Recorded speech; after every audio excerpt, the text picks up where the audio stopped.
கிறிஸ்துவுக்குள் அன்பார்ந்த திருச்சபையாரே, நமது பேராயர் மற்றும் அனைத்து நிர்வாகிகளின் சார்பாக இயேசுவின் நாமத்திலே முதலாவது வாழ்த்துக்களை தெரிவித்துக் கொள்கின்றேன். திருமறையிலே பிலிப்பியர் 4ஆம் அதிகாரம் 4ஆம் வசனத்திலே கர்த்தருக்குள் எப்பொழுதும் சந்தோஷமாய் இருங்கள் என்று மறுபடியும் சொல்லுகிறேன் என்கின்ற வசனத்தின் அடிப்படையிலே இன்று அநேகர் நாம் இன்டர்நெட்டில் சந்தோஷத்தை தேடிக்கொண்டிருக்கின்றவர்களாக இருக்கின்றோம்.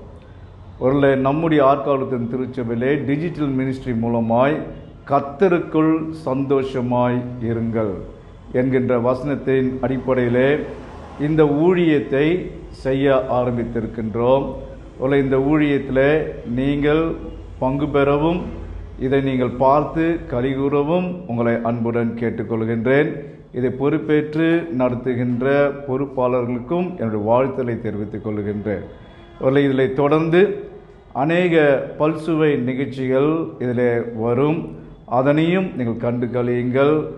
அனைத்து திருச்சபைக்கும் குருசேகர்களுக்கும் இதில் வாய்ப்புகள் உண்டு. அதன் மூலமாய் கடவுளுடைய நாமத்தை நாம் அனைவரும் ஒன்றாக இணைந்து மகிமைப்படுத்துவோம். சீர்திருத்த திருநாளின் வாழ்த்துகளையும் நான் தெரிவித்துக் கொள்கின்றேன். குறிப்பாக நமது ஆற்காடு திருச்சபை ஒரு சீர்திருத்தம் நிறைந்த ஒரு திருச்சபை. நம்முடைய ஆற்காடு திருச்சபையிலே தான் இந்தியாவிலேயே முதல் பெண் ஆயரை அபிஷேகம் செய்தோம். அது மாத்திரமல்ல, எந்த ஒரு திருச்சபையிலும் இல்லாத ஒரு நிகழ்வு. பேராயராய் ஒரு 5 வருடங்கள் மாத்திரமே அவர்கள் பதவியில் இருக்க முடியும்.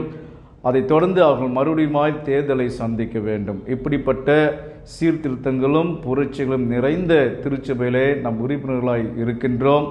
இந்த சீர்திருத்த திருநாளின் ஆசீர்வாதங்களையும் வாழ்த்துகளையும் நான் தெரிவித்துக் கொள்கின்றேன். கர்த்தர் உங்கள் அனைவரையும் ஆசீர்வதிப்பாராக. ஆமென்.